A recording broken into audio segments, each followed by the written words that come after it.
see it? It's Del K. Brereton, and this is The Real Spiel. Let's talk about it. The debates were last night, 2024 debates between Kamala Harris, the sitting vice president of the United States, and the Donald, coming for his second time around the block in Pennsylvania, the showdown that took place last night. I want you to tell me, who do you think won the debate? That's what I want to know, right? Because I really don't have any dog in the race. I don't. Or horse in the race, horse, dog, whatever you're racing, I don't have an animal in it. However, speaking of animals, this ninja lost me when Donald Trump, referring to black immigrants from Haiti in Missouri, listen to Donald, said that the black people were eating pets, eating the dogs and the cats. This ninja said that black folk be eating dogs and cats, and that Kamala and Biden had let these people into their country. Well, let me tell you something. I need to know from the Donald, what dog or what cat did he have to kill for that wig on his head? That's what I want to know. I want to know what type of canine or feline is he wearing on his head? Because, as they would say in Trinidad, your mother so-and-so. I didn't want to say the actual word because you might think it's the word, but it's not the word. Your mother so-and-so. To say that black people eat pets. We eating pets. Huh? When all you're eating your meat raw. Hush your mouth, Donald. And you know the funny part? For me, right? Because I have such a low expectation of Donald Trump, he was actually doing okay until that point for me. He was actually doing okay. He's not an intelligent man, right? He's an elderly man. He's holding us facts. He knows his particular talking points. He was doing okay until man tried to say black people eating dog and cat. Anybody who knows black people knows we're not eating dogs and cats. That's not coming from us. We eating goat, we eating ox, okay? We eating lamb, right? We eating manaku, okay? All right? We eating mongoose. In fact, in Trinidad, we Korean monkey. But dog, we're not eating no dog. We're not eating no cat. We're eating iguana. All right, Donald? Just so you know, we eating our thing. This ninja has the audacity.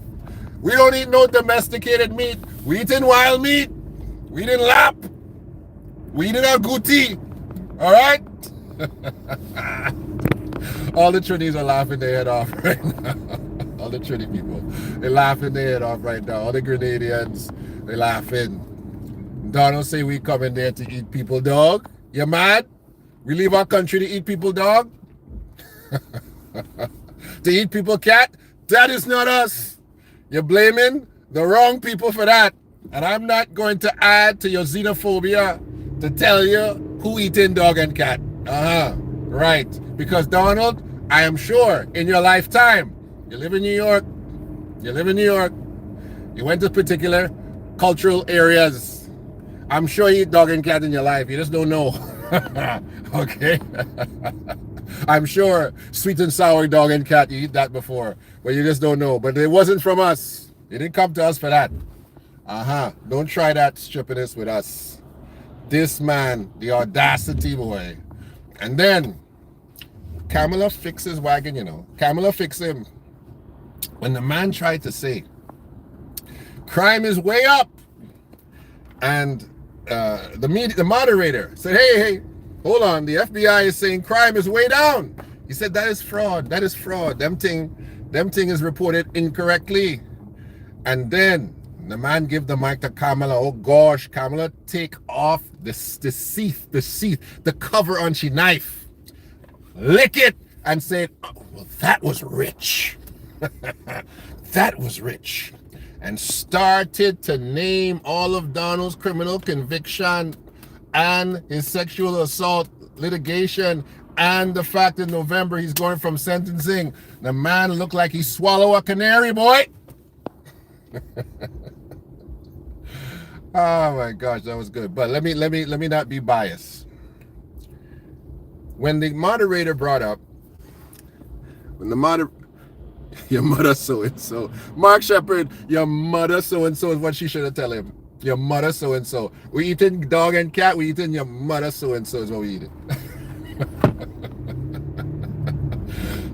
Listen, when the moderator brought up, though, that Donald, why would you feel comfortable bringing up somebody's race in an election? Mr. Truck, don't hit me, you know. Okay, you're welcome. Donald said, I don't care. I don't care if she's black. I don't care. 1 minute I thought she was black. It's so funny how he says black, and how he says Kamala. Right? And then when they put it to Kamala never identified herself. Kamala never said, well, she had the perfect opportunity to say, hello, I'm a black woman. This is what we look like. Like she had an open door for that. And I find it to be interesting. I'm gonna leave it there. That she never took the opportunity to hammer down the fact, I'm a black woman, Donald. What's wrong with you? That was interesting for me. That was interesting. I don't know if it was, I'm not going to do that justice. I'm standing right here in front of you. I'm clearly a black woman. Or if it was what people have alleged, that Kamala does not identify herself as a black woman. That was a very opportune moment for it to say, hello, Donald, you're talking to a black woman right now. This is what black people look like. What's wrong with you? Right? And even the fact that Donald came swinging for her father, and I saw her face. I said, oh yeah, you're going to defend your daddy? No, defend your father. I said she's about to defend she father. Donald said her father's a Marxist. He teaches Marxism in university, and he's taught her well. And her face just turned. Her face turned to the side. And I said, oh yeah, you want to talk about she father? She coming for you now. She didn't say nothing. She didn't say nothing. She did not defend her dad. She did say, I was raised by my mother. You hear the crickets? Okay, I was offended. I was offended. I personally was, trigger alert. I was offended. I was offended that she had the audacity just to say she was raised by her mother. Right? I was offended. Me and my sister were raised by my mother. Offended. Secondly, she did not defend her father. Thirdly, she did not identify with her black roots when that was the actual topic of the moment. I was personally offended. If Kamala had a low point for me in that debate, that was it. And this, okay, I hear you. I hear you, black people in America. This is what black folks in America have been saying about Kamala. And this is why some people say black men, black people, they said specifically black men to me, may not vote for her because, and they said, you know what? Look, she had the perfect opportunity to identify her blackness, and she did not choose to do so. So when she gets into office, what's she going to do for us?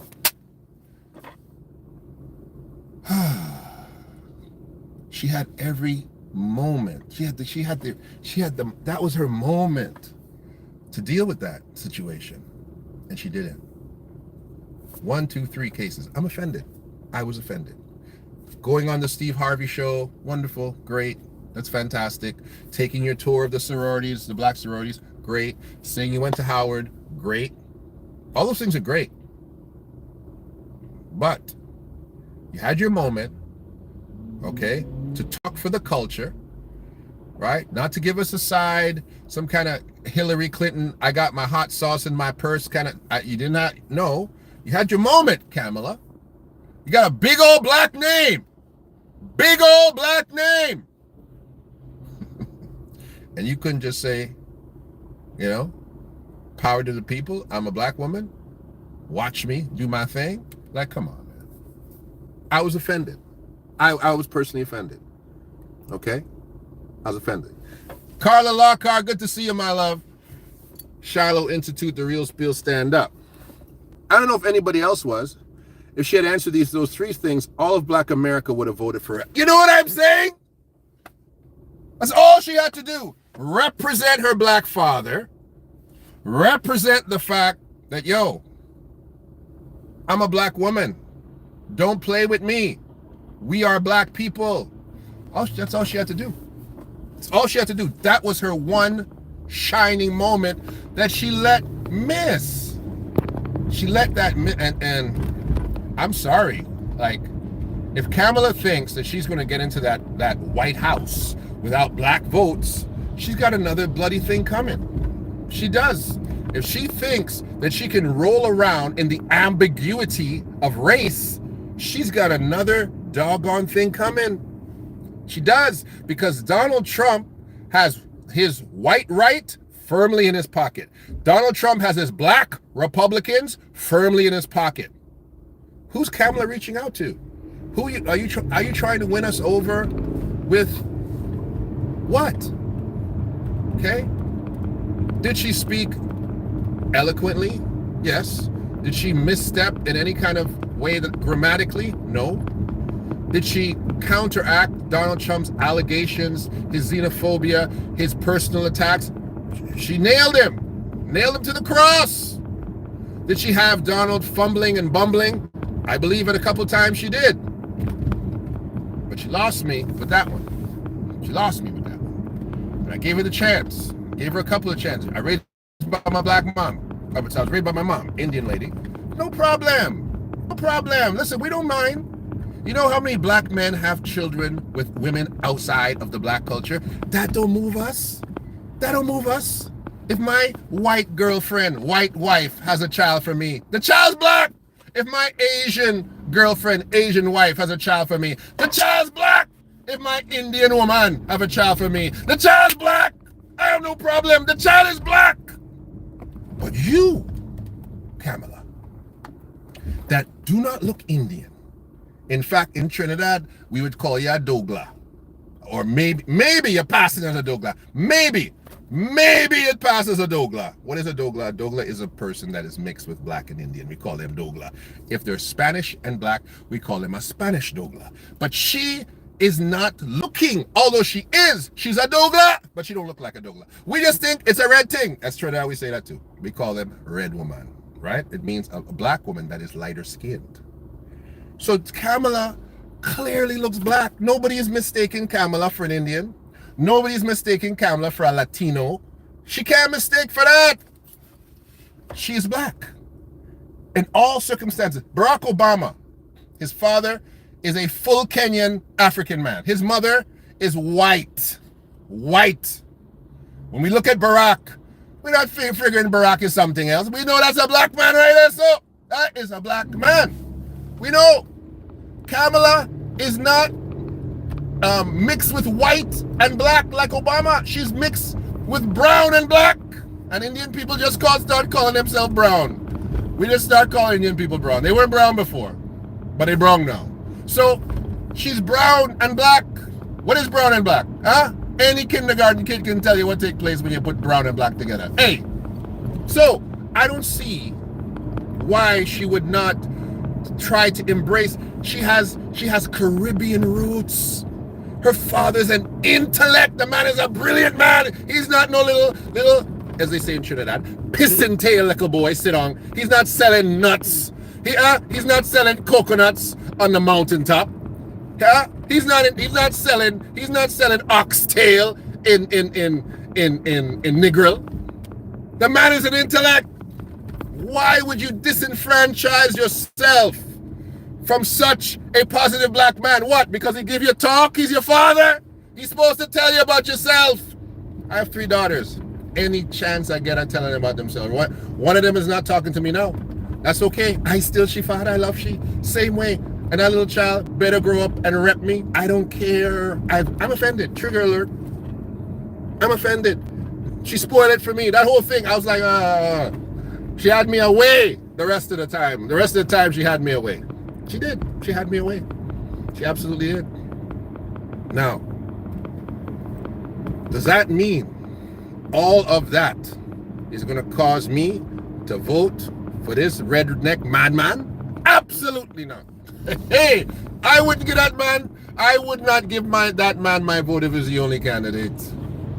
I could not, with a good conscience, put that madman in any position to run anything I live in under. Listen, she had a good point. When Mr. Trump said, I would that war in the Ukraine, it would be over in 24 hours. I'm a good friend of Putin. I'm a friend of Zelensky. If I knew them, this war wouldn't happen. He also made reference to look what's going on in Korea. And Kamala said, hey, listen, you are friends with dictators, bro. The reason that you are so confident that war be over in 24 hours is because you wouldn't do nothing. You wouldn't do nothing. You would let Putin run over the place because you're a despotic dictator too. That's why you like that man in Korea. That's why you like these guys. These guys like you too because you're just like them. That was a heck of a point. That was a heck of a point. Her speaking points were fantastic. Okay, listen, this guy was, let's say Donald Trump was practicing Taekwondo. But Kamala, Kung Fu in his backside, yes. Kung Fu, crane, tiger style, all kind of thing. Ooh, she back kick him. Bam! When he hit that. Yeah, you like despotic rulers, Donald. You like individuals who are like yourself, who don't want to govern, but want to rule with an iron fist. Whoosh, she had him right there, boy. She had him there. I watched that thing. I listened intently. I really listened intently. I listened, I watched, I observed. I remember early Donald Trump. I was looking at him, I was like, wow, in my lifetime, how this man had gone from this rather attractive young playboy, New York financier and builder of hotels, to this old grumpy face looking man. You remember old Donald Trump? Donald Trump, when he was on Larry King, told Larry King his breath was terrible. He had to move his chair. Remember that? That's when we like this ninja. And then Donald now is a grumpy faced old man. This whole time is like this. It's like, damn, like my face would hurt having my face in that contorted way. Yeah, Donald's different. But I believe his base is firmly attached. I don't think he lost a single vote from his base yesterday. I don't think anyone who was pro-Donald yesterday is not pro-Donald this morning. I don't think anyone really lost Kamala, who was really on Team Kamala. But what I think both of them did not achieve is they did not convince any undecided person that they should get up out of their bed, that they should motivate themselves to go to the polls to put any of those two people in office. That's what I think. I think some folk that just have the cavalier attitude that it doesn't matter, that those people don't run anything, my vote don't want to count. I don't think they were able to do that. I heard something last night as I take a look at what you guys are saying. Kamala gonna do it. I'm not sure if that's what you meant there, Carla. I'm not sure. Carla, Kamala gonna do it. I don't know what that means. Say it a little different so I can get the joke. As I listened to her yesterday, and I don't know if you heard it, whoever was her speechwriter and the cadence of her speaking was very Barack Obama-like. Very Barack Obama-like. But she gonna do it. Okay. You country is she gonna do it. I think that's what you're saying. But it was very Barack Obama-like. And for me, she was a poor man's Barack Obama. And I'll say it like this. And this is it. This is what I'm saying. When Barack was running, my goodness, his speeches and his elocution, his capacity to deliver emotion from personal references and the framing of his articulation, it moved you. I don't care what color you were. And yes, Barack was walking the fine line of certain things with race too. And I remember when they said, Barack, are you going to disavow yourself from Reverend Wright, his pastor in Chicago, where he's preached that God bless America? No, God damn America. Ooh. And they kept playing that over and over and over again, where Reverend Wright articulated all the evils and sins of America. And Barack Obama positioned an incredible argument. He talked about the racist white grandmother that he had, that he loved her, that she called him Barry, that she raised him, that she take care of him, but that woman was a racist. And then he sat down and said, this is my pastor. He baptized my children. I sat in his church, and I cannot disavow him any more than I can disavow my racist white grandmother. What an argument! Oh! And I'm telling you, he was like Jesus, talking about the woman with the issue of blood. Yes, I just said it. I said that. He was, because Jesus had a situation just like that. And he said, you got dead to rights here. She's guilty. Reverend Wright had said some things that caused America to say he's not patriotic. Said some things to cause America to say, how can you sit down under this man's church and not be militaristic as he is? Okay, guilty.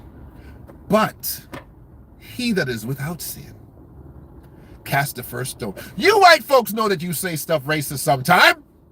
We're not listening. But he didn't say that. He said, my grandmother, my white grandmother, racist to the bone. But she loved me. I can't disavow her. But you want me to disavow this man? When he did that, he had everybody. And Kamala, that's what she missed. She missed the moment of severe honesty that would allow people to say you're a real person. You know who you are, and you're not afraid of embracing both sides of who you are. That's what got me with Barack, right? I know y'all talking about his policies. I'm not talking about that. I'm talking about the human, the man. I'm talking about why he still resonates with us sometimes, that why his humor and the type of brother he is still makes us say, that's my president, right? Even though we don't like all of his policies. We don't like all of Barack's policies. Come on. A conservative Christian brother's not going to like all the things that he has done for the LGBT community. We're not going to like all that. We're not going to like all that. We're talking about the man. And she had a moment to be human. Also, what upset me, and this sounds, again, I'm trying to be fair. I'm trying to be fair. I don't know how it sounds from your side of it. I don't know if it sounds like I'm one way or another. But just before the debates, again, I was offended. I thought it was a very stupid thing to do. I don't know if you saw this commercial. They took a bunch of young girls, all of them teenagers, and the commercial, the tagline was, remember me. when you vote, and talking about Roe versus Wade, and had these little young girls talking about the statistics of them being raped and having a child from rape, or getting impregnated from rape, and having incapacity to make decisions over their body, and all these things. And I'm like, do you really want to die on the hill of abortion? Can I just say my piece with abortion in America? There's no greater war being fought. There is no greater genocide taking place than the aborting of children in the United States of America. The cry of those dead babies is going up to heaven. And what Donald Trump stood there and actually advocated, and I could not say a doggone word, is that he was not going to allow for 9-month post-birth abortions, abortions in late trimesters. He wasn't going to allow for that. And that he now said, I'm going to do what everybody wanted to do, and I'm going to push this thing back to the states and let the states, the individual states, make the decisions on what they wanted to do with abortion. They talked about an abortion ban, right? And all these kind of things. And I'm sorry, and I've talked to my friends, I talked to other people who are Christian. I say, hey, stop in your tracks. Female, male, no Christian can advocate for abortion. Period. There's no, you can't advocate for abortion. Well, what if your daughter is impregnated and she's raped? Listen, and this is something nobody said. A woman has the right. I'm gonna say it right now. A woman has a right to decide what takes place with her body, but that child inside of her is not her body. Nobody said that last night. Nobody had the nerve to say that. That baby inside of you isn't your body. It's a different body. And you have the right to do what you want with your body, but that body, that soul, that sentient being has rights, inalienable. It's a human being that's just inside of your body. And it doesn't go from being a non-human to a human. It doesn't work like that. Conception, it's a human being. And unfortunately, some of us believe that because you are the birthing agent of that human being, that you have the moral compass to decide whether that human being lives or dies, and you don't. Doesn't matter how it arrived. I have a very good friend, historical friend, and I'll say her first name. I won't say her last name, but I'll say it for the sake of it, because I think it's one of her testimonies. Her name is Moheen. I met Moheen in church. Christian girl, met her in church, and Moheen, beautiful black girl. She had 2 kids at the time, and she was the product, she had told me, of rape. Her mother had been raped, and the child was donated to 2 white a Christian pastor and his wife, and they raised this young girl. And she came out, and she's a beautiful black girl. She has 2 children. She's a Christian evangelist. She's a powerful woman of God. And God put her on this earth to testify to women out there that if you are advocating for the murdering of a child simply because God's vehicle bringing him into the world was by some level of brutality, and you think now that the child is culpable, the child is not culpable. If you want to kill somebody, deal with the rapist, but don't deal with the child. And yes, some of us got to deal with that situation. Yes, having daughters is a very serious thing, which is why children should be raised under the fear and admonition of God, under the covering and the protection of godly parents times 2. But to say what they're saying in respect to abortion is just doggone wrong, period. And that's it. And to say, oh, well, the government should not decide what goes into women's bodies. Didn't you knuckleheads force everybody in the world to be vaccinated? Didn't governments do that? Didn't governments dictate that it was almost criminal to not be vaccinated by COVID-19? Don't you now, instead of having to put your child into school, have to show a vaccination record? Don't tell me that. Don't tell me that governments don't control people's bodies. You absolutely do. You do that. You do it with vaccination. You do it with other things. Don't try that. You do. So if you want to take your hands off of so-called women's bodies, take your hands off of everybody's body. Stop telling people what to do. Stop telling people how to be vaccinated, how to stop getting so-called diseases that most of y'all created in the laboratory yourselves. Come on. Dale, we appreciate you. Oh, if I'm as articulate as Barack Obama, my goodness, that is a great compliment. And I don't have a speechwriter. um, he didn't resonate with me in any way. Really? Barack didn't? I'm Jamaican, so I'm proud of Kamala when she's elected. We give her the business. Yes, yes, yes. Yo, I was cracking up when Trump was like, they're eating the dogs. I was too. In the world is a lot of people. Grand Rising Dell. Thank you very much, everybody. Good to see everybody back on the spiel. Back on the spiel. Listen, I sat there and I watched it and I tried to stay in a bipartisanship in my brain and try to establish that, listen, I'm going to let the chips fall where they may. I'm not going to give Kamala an arm up, a leg up, or anything else. I'm going to listen, and I'm not going to be disparaging to Donald. I'm going to listen, and I have to honestly say, I can honestly say, for me, based on my issues, it's a tie. It's a tie. She smashed him, and sometimes she smashed him, but I think she did herself a disservice as well. I think she had her talking points, and both of them are repetitive with their talking points. She wasn't nailing anything down, and Donald put some things to her. Fracking, right? We know fracking is when you take a liquid and force this liquid into the ground hydraulically to try to bring out oil. We know that Trump had brokered a very good oil deal with Canada. Canada's the second largest oil producing nation. Did you guys know that? We're right after Saudi Arabia. We have crazy oil up here, unrefined though. And so Trump was like, listen, we got all this oil up there, let's do something with it. Why are we running all the way to Saudi Arabia? Let's refine it, let's do something. They had a deal. Biden killed that deal. Killed it. Right? That was one of the worst things that happened with the Biden administration in Canada. That's why I'm talking about how relevant it is for who sits in that White House, because that was $1 trillion. That was a multi-trillion-dollar situation that Biden killed simply because it was Trump's idea. Simply, it was nothing else to it. He killed it. And Trump had said some very powerful things. He said, listen, wow, it sounds like I'm a Donald Trump supporter. I am not, but listen, he said some powerful things. He said the tariffs that we put in, if they were so bad, why are they still in place? Because they realized that the money that they were getting, they'd never be able to replace, right? And of course, what he said, go wake up Sleepy Joe. Go wake him up. He's sleeping. It's 4 o'clock in the afternoon. Wake him up and go close the borders. Donald had some pretty good speaking points. I'm not going to say he did not.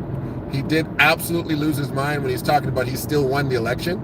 This man really believes he won that election. He is delusional. And she was like, you know what? Something's got to be wrong. When you cannot face that 81 million people fired you. Wow. That was kung fu. That was a samurai sword. It's off with his head. 81 million people fired you. You just can't deal with it. Ooh! I don't know who wrote that one for her. And the thing is, she had all of her stuff. She had all of her bullets loaded. She was just waiting to unleash and unleash and unleash. And the thing is, I don't know if you know this particular debate, you were not allowed to walk in there with notes.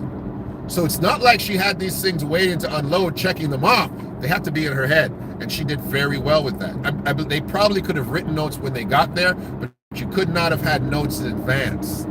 So they had to go off the top, baby. That was a freestyle, a rehearsed one. So that was a pretty serious blow. She got, I believe, some of the most major talking points out.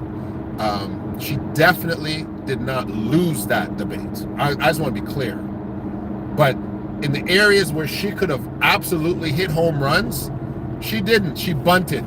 She didn't even try to get on base and say, let me get a double. She bunted. She bunted in the area of race.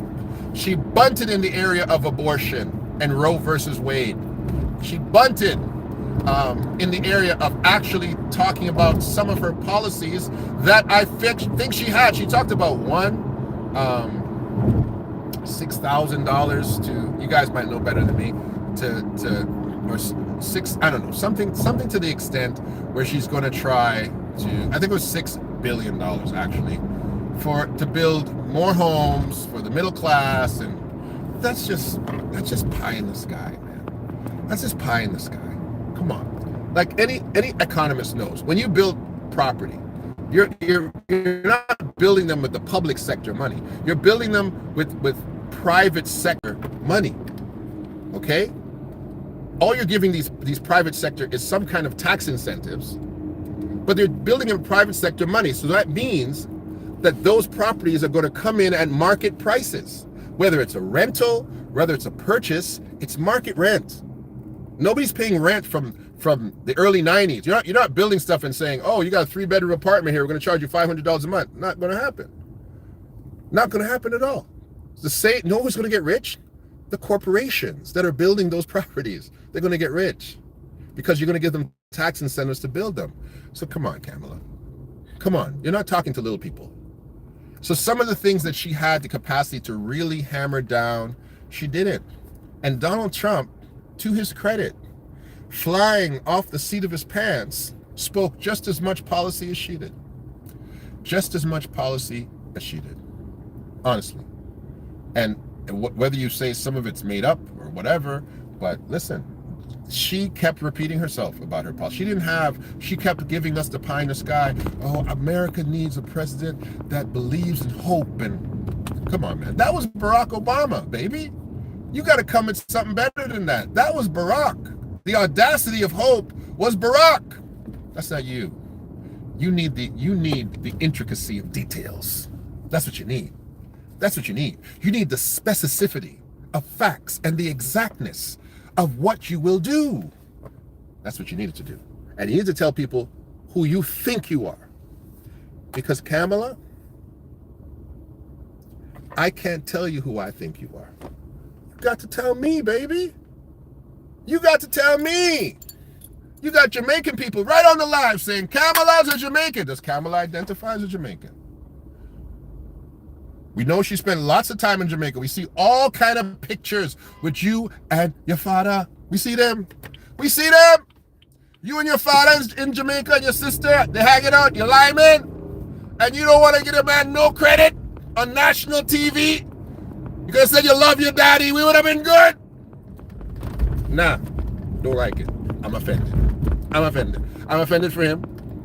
I'm offended for him. All right? I don't care. The man tried to call your father a communist. You couldn't speak up for the man? Huh. I'm offended. She didn't win. Tie. Tie. I say tie in your backside, tie. Man, she needs you as a counselor. Lord, I appreciate you. Jalen, just like back in the day, these reports were thought that the Keystone Pipeline was a crappy deal. Okay, the people over the Keystone Pipeline lied about the job estimation, the cost, and hid the environmental devastation, and would have poisoned the lakes. The earpiece was working that night for Kamala, hey? There are reports coming out that dogs and cats are missing. But when a Chinese restaurant in the 1970s, in the 1980s, opened up, there was the same issue and concerns back then. I ain't saying nothing. I am not saying nothing. I don't want no Chinese people coming on here accusing me of nothing. Okay? All I'm going to say is that we don't make dog and cat. But that comment,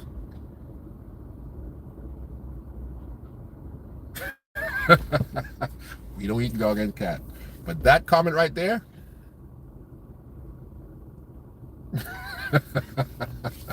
I didn't say it. I just read it. Wow. Listen to me. I'm late for school. Man, I got a few minutes to get to work right now. That debate is probably going to go down, and I have to check because I predicted this yesterday as the most viewed debate in American TV debate history. I've got to go and Google that now and see if that's true. Maybe someone can Google that for me. But other than that, it was just entertainment. Nothing profound was done there. Nothing profound was done. Nobody's going to go back and review that. No. Those speeches are not going to be things that people look back to and say, wow, this was one of the great expository moments of the electoral scenarios of the 21st century. No, nobody's going to do that. Nobody's going to do that. And again, I don't think it put Kamala in a better position at all. And if I'm being an angel's advocate, no devil in me, people who are Trump supporters would probably say, oh, they said that she was going to roast him and it didn't happen that way. They might see it that way. She definitely got her licks in, though. She definitely got her licks in. Donald Trump left bruised, battered, and beaten. His ego is definitely affected by that. But he got his licks in, too.